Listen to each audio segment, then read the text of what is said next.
Nós estamos refletindo no Evangelho segundo Marcos, nessa série que nós já estamos mais próximos aí do final. Jesus Cristo, o Filho de Deus, trilhando o caminho do discipulado.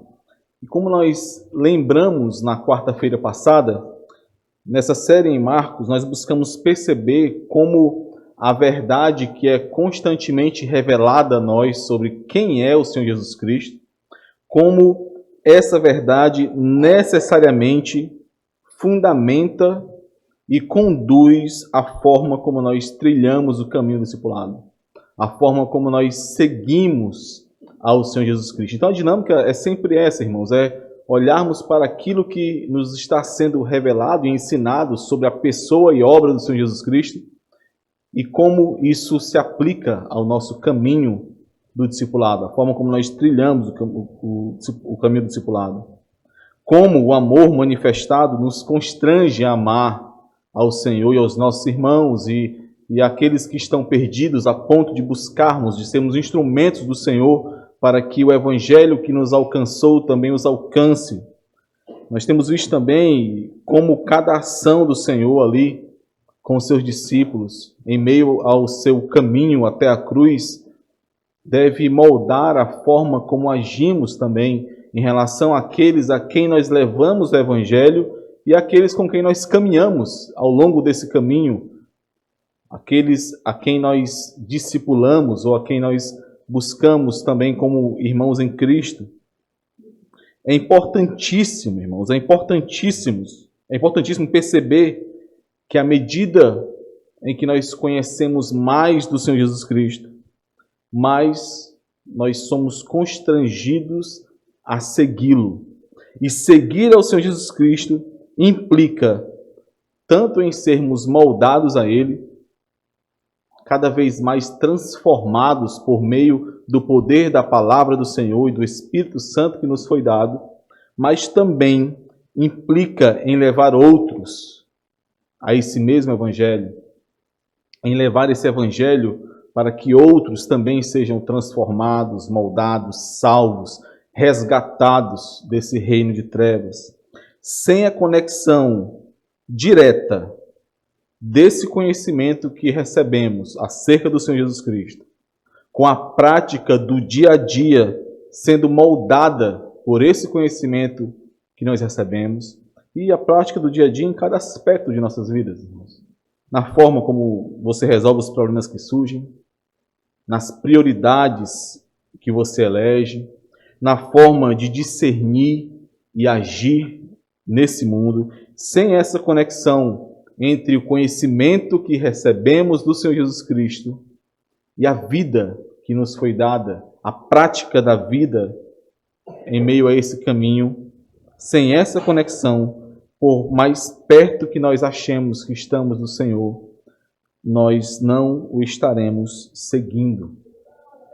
Nós vimos na quarta-feira passada que essa relação entre conhecer quem é o Senhor Jesus Cristo e segui-lo, na forma como é apresentado nesse início do capítulo 14 de Marcos, ela pode ser resumida da seguinte forma, né? Foi a ideia central que eu trouxe desse texto na quarta-feira passada.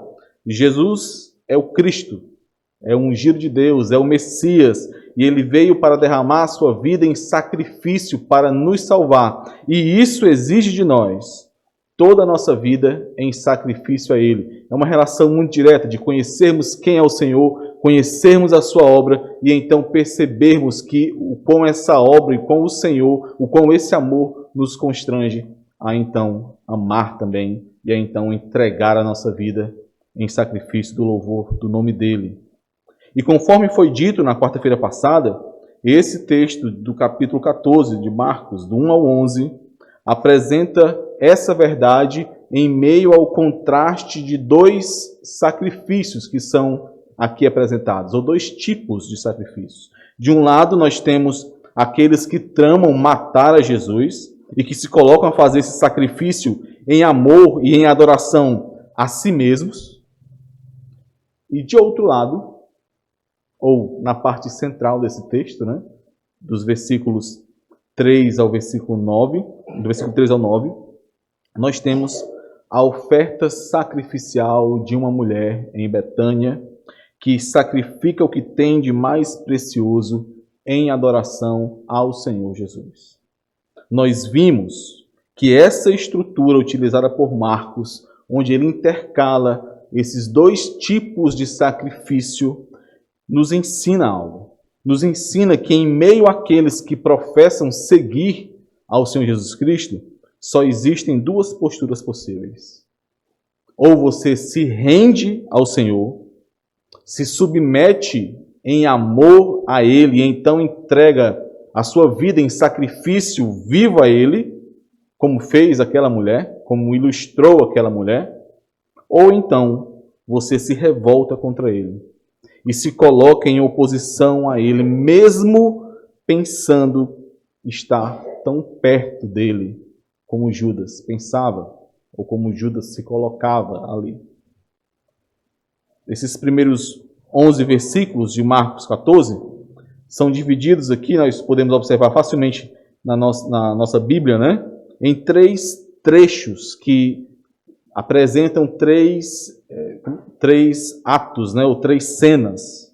E nós veremos cada uma dessas cenas rapidamente, mas nós concentraremos a nossa maior atenção na parte central desse relato, quando Jesus é ungido em Betânia, e refletiremos aqui, por meio da ação dessa mulher em ungir o Senhor Jesus Cristo, nós refletiremos sobre 3 características de um verdadeiro discípulo do Senhor Jesus Cristo, enquanto apresenta a sua vida em sacrifício vivo a Ele. 3 características naquele que, conhecendo quem é o Senhor Jesus, aplica esse conhecimento, entregando a sua vida em sacrifício a Ele. Nós teremos então, nesse ponto central, nessa parte central, 3 pontos, né? Primeira característica, a ousadia do discípulo, né, ou daquela mulher. No segundo ponto, discernimento. E no terceiro ponto, disposição. Então são esses 3 pontos, ou as 3 características daquele que, conhecendo quem é o Senhor Jesus Cristo, entrega a sua vida em sacrifício a Ele. Ousadia, discernimento e disposição. Vamos orar mais uma vez, irmãos, pedindo ao Senhor que nos conduza em meio a essa reflexão. Pai Santo, nós dependemos do Senhor. E por isso nós nos colocamos diante da Tua palavra, confiando na Tua poderosa obra manifestada em Cristo Jesus, pedindo que o Teu Santo Espírito, Senhor, nos ilumine. Não há qualquer palavra que possa ser dita aqui, que sem o direcionamento do Teu Santo Espírito possa nos servir de algo, Senhor. Por isso te pedimos que a Tua palavra penetre os nossos corações, nos moldando ao Senhor Jesus Cristo, de acordo com a Tua vontade. Em nome de Jesus, Senhor. Amém.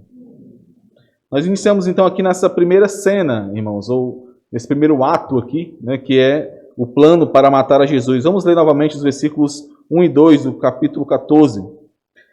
Dali a 2 dias era a Páscoa e a festa dos pães asmos, e os principais sacerdotes e os escribas procuravam como o prenderiam à traição e o matariam.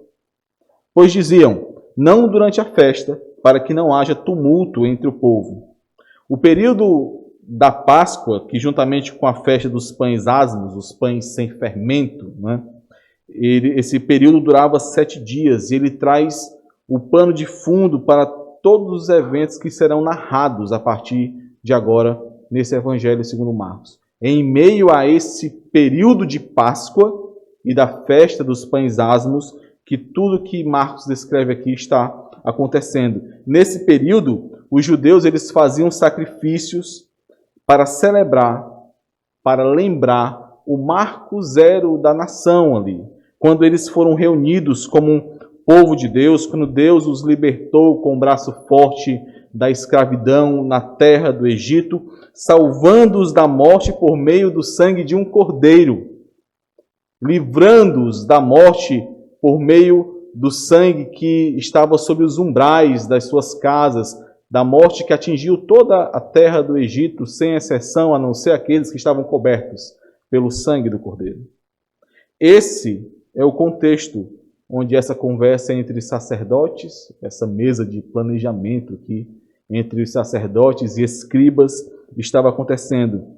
Era nessa celebração da Páscoa, nessa memória acerca do povo de Deus e como ele foi resgatado do Egito. Era nisso que aqueles sacerdotes e aqueles escribas deveriam estar pensando. Mas assim como a parábola dos lavradores maus, que nós vimos lá no capítulo 12 de Marcos, um pouquinho atrás, que o Senhor conta e enfurece a estes homens, assim como nessa parábola, mesmo reconhecendo que o filho do dono da vinha havia chegado ali, estes decidiram matá-lo para tomar a vinha para si. O versículo 7 do capítulo 12, se os irmãos puderem voltar rapidamente no capítulo 12, na parábola dos lavradores maus, no versículo 7, nós encontramos isso. Mas os tais lavradores disseram entre si, este é o herdeiro, eles reconheceram o herdeiro, este é o herdeiro. Ora, vamos, matemo-lo e a herança será nossa. Os principais sacerdotes e escribas, os líderes da nação dos judeus ali, naquele momento, estavam dispostos a sacrificar, sim, no período da Páscoa. Mas sacrificariam o que ou quem fosse necessário para manter aquilo que eles adoravam, aquilo que eles mais amavam, poder, o seu lugar, a si mesmos. E isso fica ainda mais claro no texto paralelo desse relato, lá no Evangelho segundo João. Por favor, abram, não percam aí a marcação de Marcos, mas abram o Evangelho segundo João, capítulo 11. Vamos ler só do versículo 47 ao versículo 50. E aqui nós vemos um pouco mais detalhado a intenção e a motivação destes sacerdotes e escribas para matarem ao Senhor Jesus Cristo. Então os principais sacerdotes e os fariseus convocaram o sinédrio e disseram: que estamos fazendo, uma vez que este homem opera muitos sinais? É como se eles dissessem, nós vamos ficar parados aqui enquanto esse homem manifesta tantos sinais de quem ele é e da parte de quem ele veio? Se o deixarmos assim, todos crerão nele. Depois virão os romanos e tomarão, olha a preocupação deles, e tomarão não só o nosso lugar, mas a própria nação. Caifás, porém, um dentre eles, sumo sacerdote naquele ano, advertiu-os dizendo: vós nada sabeis, nem considerais que vos convém, ou seja, será melhor para vocês, ou no caso ali, para nós, para aqueles que estavam ali reunidos, nem considerais que vos convém que morra um só homem pelo povo, e que não venha a perecer toda a nação, para que eles pudessem manter o seu lugar nesse mundo. É interessante perceber isso aqui, irmãos, nesse Evangelho de João, quando aqueles que estão reunidos, os sacerdotes, os escribas, se preocupam com os sinais que estão sendo manifestados por meio de Cristo Jesus. Eles se preocupam em perder o lugar deles, eles se agarram a este mundo como lugar deles, para que não sejam arrancados dessa posição. Essa é a preocupação deles. E para que eles pudessem manter o seu lugar nesse mundo, como tanto temiam perder, alguém precisava ser sacrificado. E esse alguém era Jesus Cristo. Jesus precisava morrer. Essa foi a conclusão de Caifás. Volte para Marcos agora. Mas não durante a festa. Essa foi a conclusão deles. Essa morte, esse sacrifício não poderia acontecer durante a festa da Páscoa, para que não haja tumulto entre o povo. E faz todo sentido, porque no período da Páscoa nós vimos isso na entrada triunfal do Senhor em Jerusalém. No período da Páscoa, a cidade de Jerusalém recebia muitos judeus de todos os cantos do mundo. A população de Jerusalém multiplicava, ficava 5 vezes maior do que o normal, ela crescia muito naquele período. E além disso, enquanto os judeus mais sinceros, ou os judeus que conheciam um pouco, conheciam a história de uma forma geral da sua nação, né, que criam na palavra que tinha sido entregue a eles. Quando esses judeus celebravam a Páscoa, eles também estavam ali celebrando a esperança que eles guardavam de que um dia o Deus Todo-Poderoso que os libertou do Egito também os libertaria da opressão ali das mãos de Roma. Uma rebelião daqueles que viam em Jesus essa figura de um Messias libertador, que poderiam enxergar em Jesus isso, seria algo totalmente... não seria bem quisto por esses sacerdotes. Seria um problema para eles. Em seus planos, os sacerdotes e escribas queriam evitar o momento da festa da Páscoa e um possível tumulto do povo. O plano deles não era matar a Jesus naquele período, ou pelo menos não naquele grande amontoado de pessoas. A questão, irmãos, é que muito antes daquela reunião do inferno ali, né, aquela reunião entre pessoas tão perversas, muito antes daquela reunião, tudo aquilo já havia sido decidido. Antes da fundação do mundo, na mesa trinitária, no plano, no pacto de redenção feito pelo Deus Trino, o Pai ali está entregando o Filho, como já fora planejado anteriormente. E o Filho voluntariamente oferece a sua vida. Embora todos aqueles que estão ali tramando, que traíram, que prenderam a Jesus, todos estes fizeram de própria vontade tudo isso e são responsáveis por isso. Foi o próprio Deus quem determinou, quem decretou que assim acontecesse. Esse é um dos pontos da pregação de Pedro, lá em Atos capítulo 2, quando nos versículos 22 e 23 ele está pregando aos seus irmãos judeus, ele diz: varões israelitas, atendei a estas palavras. Jesus, o Nazareno, varão aprovado por Deus diante de vós, com milagres, prodígios e sinais, os quais o próprio Deus realizou por intermédio dele entre vós, como vós mesmos sabeis, sendo este entregue pelo determinado desígnio e presciência de Deus, vós o matastes, crucificando por mãos de iníquos. O Senhor, o Deus Todo-Poderoso e Soberano, estava desenvolvendo seu plano ali, mesmo em meio ao pecado daqueles muitos que estavam ali tentando matar a Jesus. O nosso Deus, nós não podemos nos esquecer disso, irmãos. E nós não podemos deixar de aplicar esse conhecimento à nossa vida diária, ao caminho do discipulado, à forma como nós vivemos dia após dia. O nosso Deus é soberano.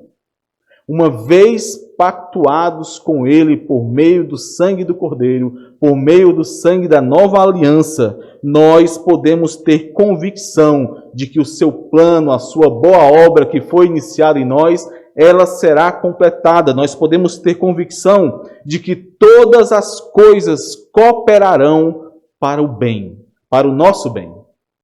E o bem, o nosso bem, é sermos totalmente dele. Totalmente moldados ao nosso Senhor Jesus Cristo. Essa verdade precisa estar na sua mente e no seu coração quando aquilo que você estiver sentindo não parecer bem. Porque vão ter momentos assim, irmãos. Vão ter momentos da nossa caminhada em que a situação atual, a circunstância atual não parece bem para nós. Mas é o bem de Deus nos sendo manifestado. Seja doença, sejam dores, a própria morte. Todas as coisas cooperam para o bem daqueles que amam a Deus, aqueles que foram chamados segundo o seu propósito. O nosso Deus está no controle de todas as coisas, porque Ele decretou todas as coisas, e o seu plano está sendo desenrolado e desenvolvido por meio da sua igreja, em qualquer que seja a circunstância nesse mundo.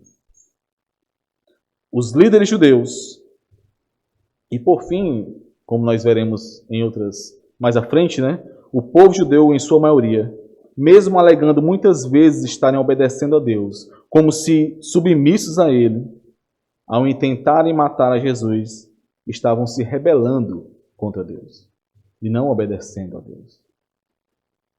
Lembremos, nós vimos isso algumas vezes na quarta passada e vimos, e já falei hoje também, mas devemos nos lembrar, ou você se rende ao Senhor Jesus, se submete em amor a quem Ele é, e então entrega a sua vida em sacrifício vivo a Ele, ou você se revolta contra Ele, ou você se coloca em oposição a Ele. Nós vimos que essa é a lição que nós conseguimos obter a partir da estrutura que Marcos descreve aqui. E em meio a isso, em meio a essa verdade de que enquanto nós buscamos nos relacionar com Deus por meio, por exemplo, da religião, né, como foi visto ali entre os judeus, em meio a isso nós devemos nos perguntar, em meio à sua vida religiosa, porque nós vivemos uma vida onde nós temos práticas religiosas também. Em meio à sua vida religiosa, você tem se rendido ou se rebelado contra Jesus? Em meio à prática da sua religião, você tem se rendido por inteiro à pessoa, à obra e à vontade do Senhor Jesus Cristo? Ou no seu íntimo, no seu coração, você tem se guardado, você tem vivido para você mesmo, para fazer a sua vontade? Precisamos refletir profundamente sobre isso. Como o pastor já nos adiantou hoje a reflexão. Onde estão as evidências de que a vida que estamos vivendo enquanto discípulos do Senhor é uma vida de sacrifício a Ele e não a nós mesmos? Uma vida de devoção a Ele e não a nós mesmos? Ou você se rende ao Senhor Jesus Cristo, ou você se rebela contra Ele. Não existe meio termo quanto a isso. E como é esse render-se? E é aqui que entra a segunda cena. Como é esse render-se?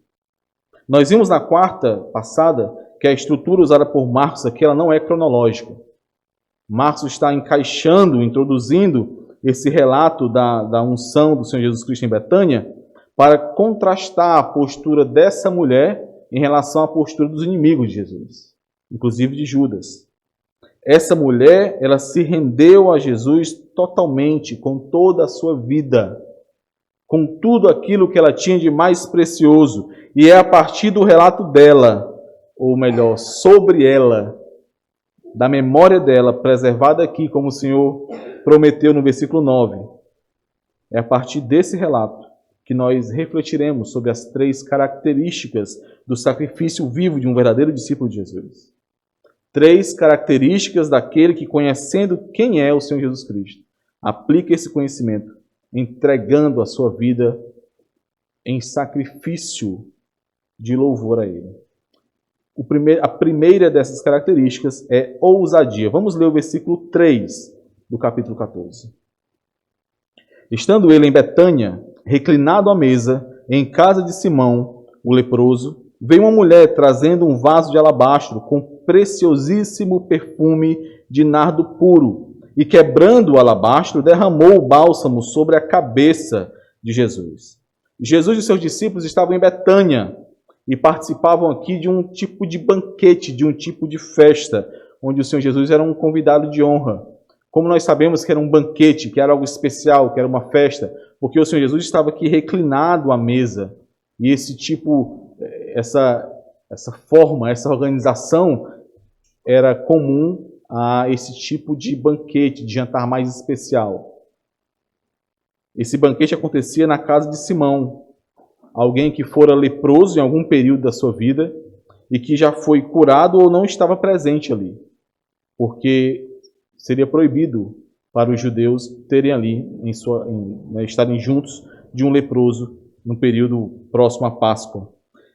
Dentro desse contexto, surge uma mulher com um grande tesouro nas mãos. Um grande tesouro mesmo. Às vezes por conta dessa diferença de contexto cultural, a gente não percebe o quão precioso é o que a mulher está trazendo aqui. É um vaso de alabastro com preciosíssimo perfume de nardo puro. Um tipo de bálsamo, um óleo perfumado, importado, extraído vindo da Índia, trazido da Índia, extremamente puro, extremamente caro e em uma quantidade bem considerável. Marcos não detalha isso, mas lá no texto paralelo em João, no capítulo 12, João informa que era algo em torno de 1 libra desse perfume. Seria próximo de 400 ml desse perfume, é uma boa quantidade, uma grande quantidade de perfume. Mas por que nós estamos aqui considerando a ousadia dessa mulher em meio a esse derramar de perfume sobre o Senhor? Por que essa mulher foi ousada? Primeiro, porque ela não poderia adentrar como ela adentrou aquele banquete ou aquela festa. Não era permitido a mulheres entrarem daquela forma, participarem onde os homens estavam ali, a não ser para servirem e rapidamente saírem. Então, ela adentrou ousadamente aquele ambiente para poder estar próxima de Jesus. E, em segundo lugar, certamente a sua ação seria reprovada por aqueles que estavam ali. Pois, além daqueles que a criticariam por jogar fora a sua segurança para o futuro, eu comentei isso na quarta passada, muito provavelmente, é bem possível, na verdade, que esse nardo, esse perfume, fosse uma herança dada a ela, para caso ela ficasse desamparada na velhice. Muitos a criticariam, e ela sabia disso, por lançar fora essa segurança. Mas além destes racionalistas, existiriam aqueles que, amparados por conceitos supostamente piedosos, a recriminariam por fazer tão mau uso desse tesouro. Mas esta mulher, ousadamente, invadiu aquele banquete, quebrou o vaso de alabastro. Ela poderia tirar o selo daquele vaso e derramar um pouco, mas ela quebrou tudo e derramou tudo que ela tinha ali diante do Senhor, honrando e adorando com o que ela tinha de mais precioso, sem se importar com o que o mundo pensaria acerca disso. Essa ousadia só pode ser sustentada por convicção acerca de quem é o Senhor Jesus Cristo, irmãos. Essa ousadia é sustentada por convicção. No relato paralelo do Evangelho de João, como eu já comentei anteriormente, capítulo 12, João revela que essa mulher era Maria, irmã de Lázaro e de Marta. Marcos não traz esse detalhe porque não é o propósito dele aqui. Mas João revela que essa mulher era Maria.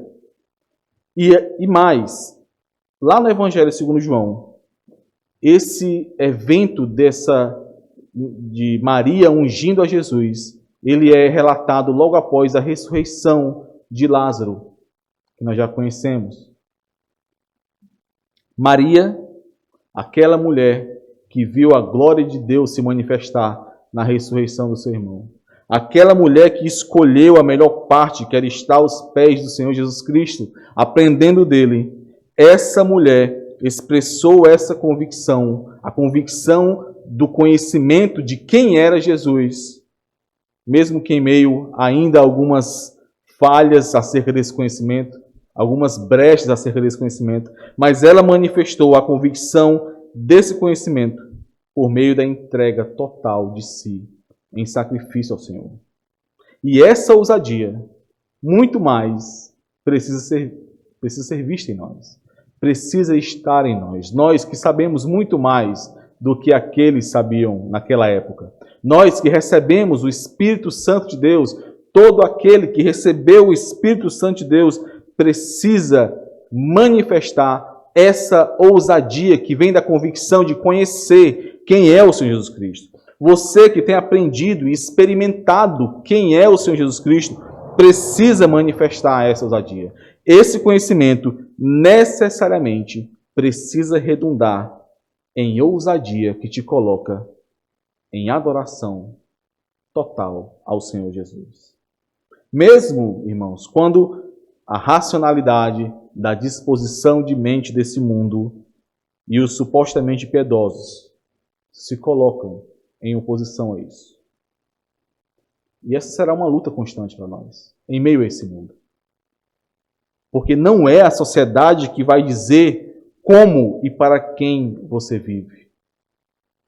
E para ir contra todo esse sistema mundano e carnal, é preciso ousadia. Ousadia para manifestar a convicção da compreensão que você tem acerca do Senhor Jesus Cristo. O período da pandemia que nós passamos, ou estamos passando ainda, não sei classificar muito bem aí, mas esse período que já passou da pandemia, ele é um ótimo exemplo disso. As imposições que foram feitas acerca de lockdown, de afastamento, a proibição de atividades presenciais nas igrejas, a sociedade e os governos desse mundo querendo definir o que era e o que não era essencial para os crentes. Nós vimos tudo isso de muito perto nesse período e nós precisamos aprender com isso. Aprender como nós nos portamos diante de tais imposições e diante da ação e da oposição desse mundo em meio à convicção que nós temos. O que você está disposto a perder por compreender quem é Jesus e o que ele demanda dos seus? Você já refletiu sobre isso? Muitos classificaram no período da pandemia que estavam dispostos a não se reunir com os santos. Valeria a pena correr esse risco. O que você está disposto a perder por compreender quem é Jesus?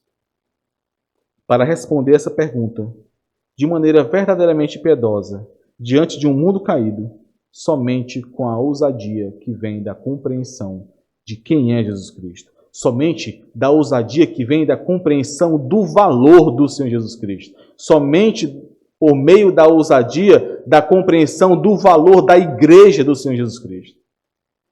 Ousadia e também discernimento. Esse é o nosso segundo ponto, a segunda característica de um discípulo que entrega a sua vida em sacrifício vivo ao Senhor. Discernimento, versículos 4 e 5.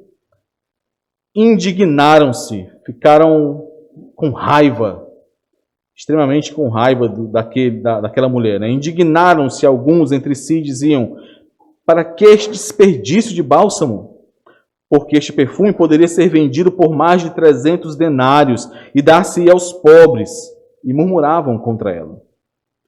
A galera ali da religiosidade superficial, da religiosidade piegas, né? Se estremeceu diante do sacrifício daquela mulher. Como muitos poderiam falar hoje, eles lançaram essas propostas, né? Hoje talvez dissessem: quantos poderiam ser ajudados por meio desse valor?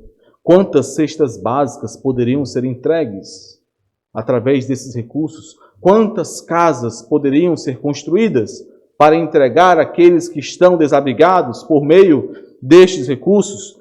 Todos ficaram contra ela, todos, menos o Senhor Jesus Cristo. O Senhor Jesus saiu na defesa daquela mulher. Versículos 6 e 7. Mas Jesus disse: deixai-a. Por que a molestais? Por que vocês estão incomodando ela? Ela praticou boa ação para comigo, porque os pobres sempre os tendes convosco, e quando quiserdes podeis fazer-lhes bem, mas a mim nem sempre me tendes. O Senhor Jesus não está ensinando aqui contra obras de caridade, contra o socorro aos necessitados, de forma nenhuma, irmãos. Até porque em muitos outros pontos das Escrituras, inclusive narrando palavras saindo da boca do Senhor Jesus Cristo, nós somos exortados a fazermos isso, a irmos em socorro dos pobres, dos necessitados.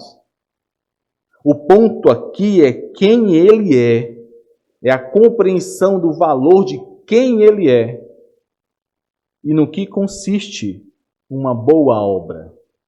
Um versículo muito conhecido, Isaías, capítulo 64, versículo 6, diz que todos nós somos como imundo e todas as nossas justiças como trapos de imundície. Não há nada de bom que possa partir de nós. Mesmo em nossas melhores intenções, sem Cristo, todas as nossas obras são totalmente manchadas pelo pecado. Mas em Cristo Jesus, por meio do Santo Espírito, para o louvor dele, é possível sim realizar boas obras. E aqui, o que nós temos, irmãos, é um ensinamento claro de que não existe boa obra, não existe boa ação que não esteja centrada em adorar e honrar ao Senhor Jesus Cristo.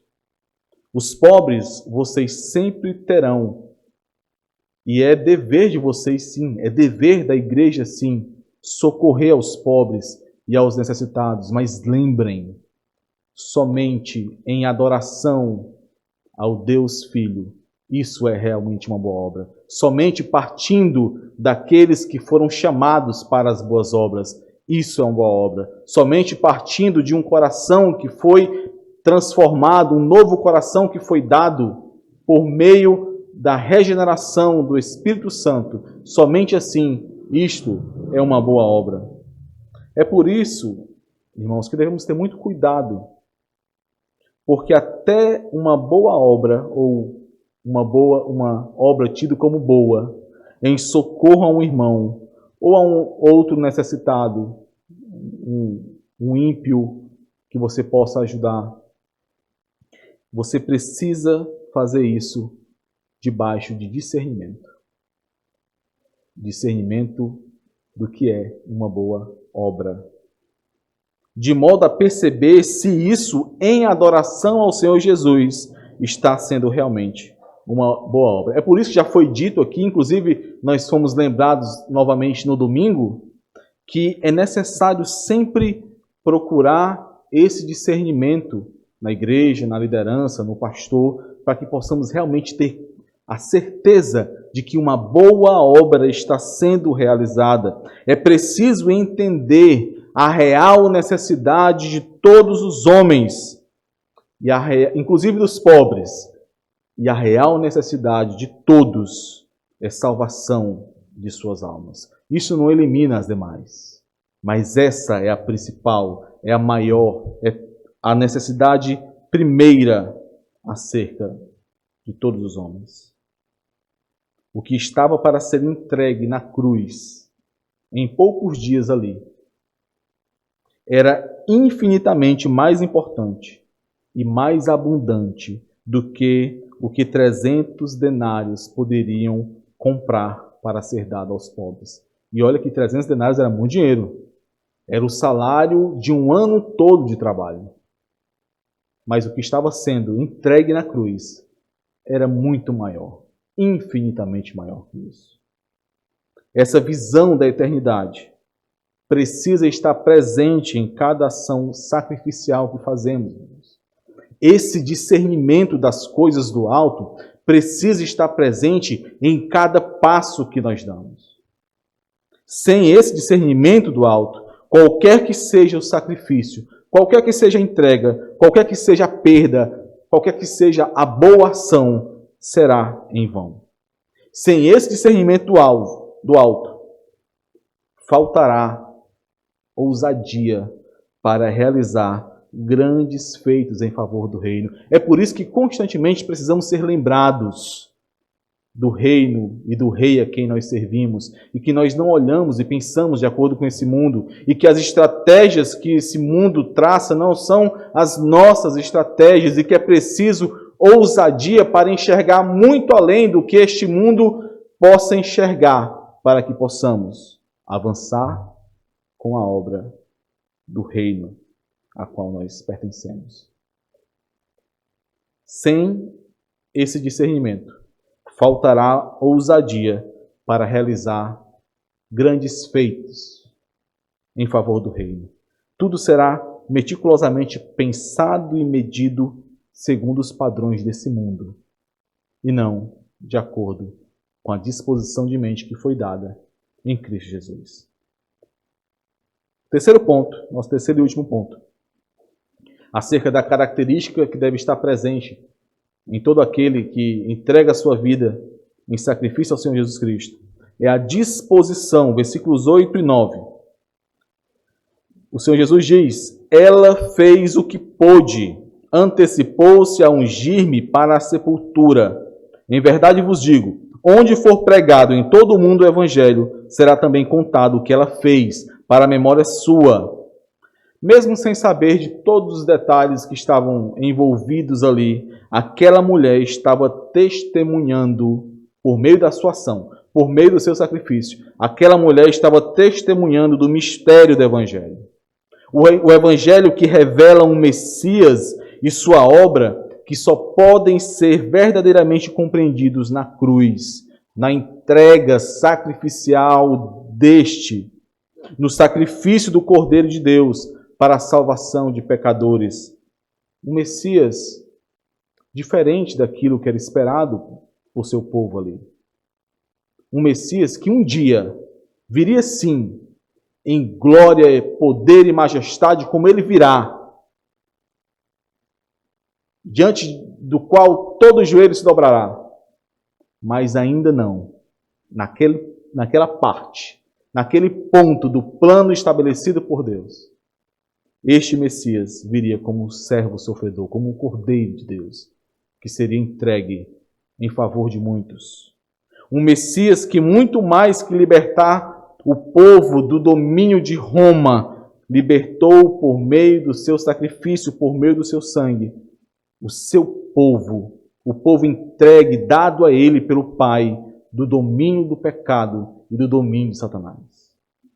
Um Messias ungido não para um trono naquele momento, ou da forma como era esperado ali pelos judeus, mas um Messias ungido para a sepultura, como o Senhor Jesus diz aqui. E como essa mulher fez isso? Como ela testemunhou dessa forma? Como ela testemunhou do Evangelho aqui? O Senhor Jesus diz aqui: ela fez o que pôde. Interessante, né, irmãos? Ela fez o que pôde. Essa é a expressão que o Senhor Jesus diz aqui. Ela fez o que era capaz de fazer. Ela se dispôs e então fez tudo o que estava ao seu alcance para honrar e adorar ao Senhor Jesus Cristo. Ela renunciou a si mesma e apresentou o padrão para todo discipulado, para todo discípulo do Senhor, de forma que quando o Evangelho fosse pregado e novos discípulos fossem feitos, era dessa forma, em meio à renúncia, em meio à abnegação dela, em meio ao sacrifício dela. Dessa forma é que todo aquele que fosse feito discípulo do Senhor também faria outros, renunciando a si mesmo, sacrificando-se em amor ao Senhor, em amor e gratidão ao Senhor.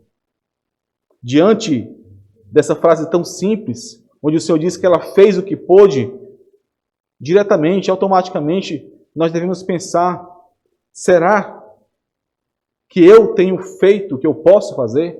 Você tem feito o que você pode fazer?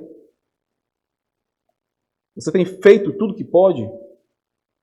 Será, irmãos, que nós temos tido a ousadia, discernimento e disposição suficiente para fazer tudo aquilo que podemos fazer, uma vez que compreendemos quem é o Senhor Jesus Cristo? E nós podemos aplicar isso a tudo, irmãos. E nós temos visto aplicações maravilhosas acerca disso. Aplicações em meio ao discipulado, em meio à evangelização, em meio a buscar os perdidos. Implicações e aplicações diretas dessa ousadia, desse discernimento e dessa disposição sacrificial no tema da adoção que nós temos visto aqui. A adoção como esse discipulado intenso e mais prolongado, como essa disposição sacrificial em renunciar a si mesmo, para assim como nós fomos adotados, nós amarmos aqueles que estão ainda nesse mundo, as crianças que estão lançadas nesse mundo. Será que nós temos tido essa disposição de fazermos aquilo que podemos fazer? Disposição que me coloca a agir em favor do reino, para a glória do Senhor, mesmo sabendo das minhas limitações, mesmo sabendo que eu sou fraco, que eu sou insuficiente, mas diante disso, ainda que diante dessa minha fraqueza e dessa minha insuficiência, por amor ao Senhor, eu me disponho e espero nele para que assim a sua obra possa ser feita através de mim. Nós temos, muito frequentemente nós falamos, eu entendo qual é a intenção dos irmãos em falar isso, e eu muitas vezes acabo me falando isso também, mas nós precisamos ter muito cuidado quando nós usamos alguns jargões, algumas expressões meio que automáticas, quando nós dizemos, por exemplo, em meio a alguma necessidade da igreja, em meio a alguma dificuldade, em meio a algum assunto que é levantado, nós dizemos que o Senhor nos capacite a vermos isso, que o Senhor nos capacite a fazermos isso, que o Senhor nos capacite a tal coisa. Eu entendo o que os irmãos estão expressando ali, mas precisamos ter cuidado, porque o Senhor já nos capacitou, irmãos. O Senhor já tem nos dado tudo aquilo que é necessário para a vida e para as boas obras em Cristo. Nós precisamos, compreendendo isso, discernindo isso, ousadamente nos dispormos a vivermos para Ele, a entregarmos nossa vida em sacrifício a Ele. É claro que isso será feito ao longo de toda a nossa vida. Será que nós temos tido ousadia, discernimento e disposição para compreender que o resultado desse sacrifício não pode ser medido com uma mente humana e por meio de realizações simplesmente humanas?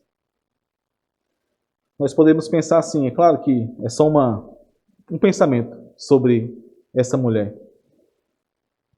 E se ela morreu pobre e sem recursos básicos? Porque ela tinha um tesouro que garantiria o futuro dela, caso ela fosse desamparada. Mas e se ela morreu pobre e sem recursos, depois de quebrar aquele vaso e derramar todo o seu tesouro diante do Senhor? É possível, pode ter acontecido, claro que sim. Mas além de possível, seria extremamente honroso para ela, irmãos. Seria extremamente honroso por conta desse sacrifício, ser desmamada inteiramente desse mundo. Não é neste mundo que nós encontramos o nosso tesouro. Ao derramar o seu nardo puro diante do Senhor, para honrar ao Senhor, em adoração ao Senhor, aquela mulher, certamente, ela depositou tesouro no céu, onde ninguém pode roubar. Vale a pena entregar a vida em sacrifício ao Senhor? Vale a pena sacrificar-se? Vale a pena perder neste mundo para ganhar mais de Cristo? Vale a pena, irmãos. Vale a pena morrer para este mundo e viver para Cristo. Vale a pena. Talvez esses discursos ou essas palavras sejam duras para muitos que estão aqui. Talvez alguém possa estar incomodado, desagradado, ou até ofendido por esse entendimento de sacrifício, essa necessidade de entregar a sua vida em sacrifício para realmente seguir ao Senhor. Talvez isso possa acontecer. Mas sabe quem mais se incomodou com isso? Judas. Essa é a terceira cena que nós vemos. A traição de Judas. Versículo 10. E Judas Iscariotes, um dos 12, foi ter com os principais sacerdotes para lhes entregar Jesus.